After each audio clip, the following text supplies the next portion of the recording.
guys! Welcome to my channel. And ngayong araw po ay ililipat ko po itong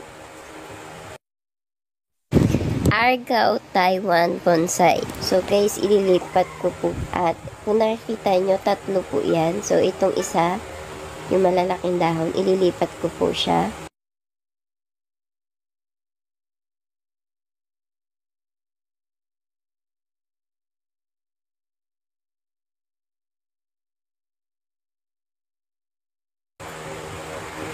Bonsai na siya guys, pero syempre pagka meron tayong bonsai, kailangan po siya inaalagaan at mini-maintain po yung kanyang paglago at paglaki. So yun na nga guys, first time ko lang pong magtanim nitong bonsai at syempre ito ay ngayon ko pa lang po siya pag-aaralan kung paano siya i-bonsai ng tuloy-tuloy po. So, ang need po nito ng pag-aalaga at pag-maintain na sa kanyang mga dahon at saka yung kanyang mga puno. Kung nakikita nyo guys, marami na siyang ugat. So, yung mga dahon niya medyo may mga peste. So, yan. Ito ay kailangan matanggal sa dahon para hindi po mamatay yung ating halaman. So, pero guys, bago ang lahat, so, kung bago ka lang sa aking channel, huwag niyo pong kalimutan i-subscribe and i-click niyo po yung bell para lagi po kayong updated sa mga next kong video. And syempre, kung gusto niyo naman pong i-share, pwede naman po. So, and sa mga may gustong itanong about po sa pagbubonsai, and comment lang po kayo.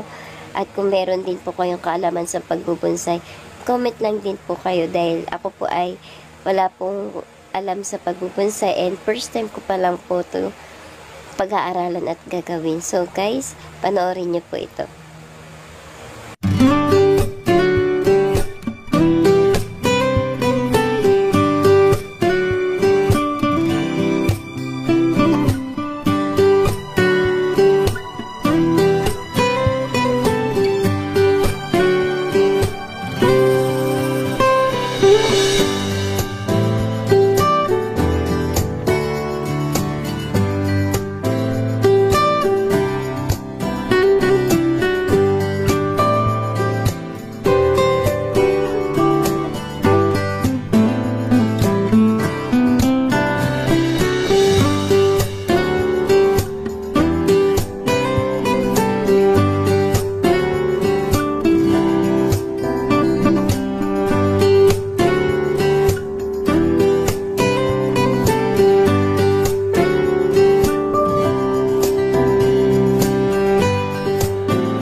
So, hello guys. So, after ilang araw, ito po ay kakalbuhin ko po siya. So, kung nakikita nyo po guys, yung kanyang dahon ay hindi maganda.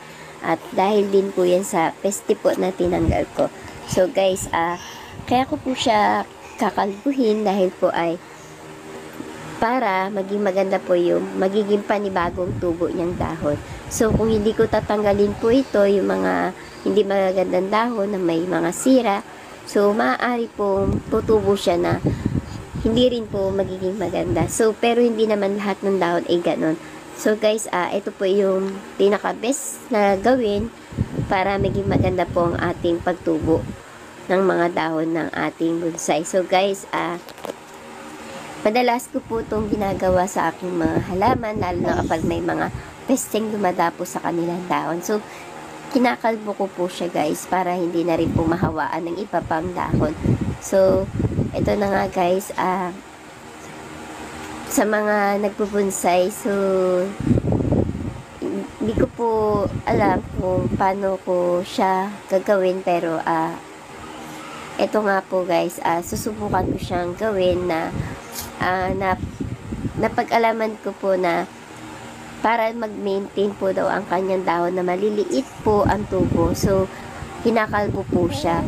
And sa akin, guys, kaya ko din siya kinakalbo para din maging maganda yung kanyang pagtubo ng dahon. So, hindi ko akalain na ganun po daw yung ginagawa ng iilan. So, sa akin, guys, gusto ko din malaman kung ganun nga rin po ang mangyayari sa aking bonsai. So, panoorin niyo po, guys.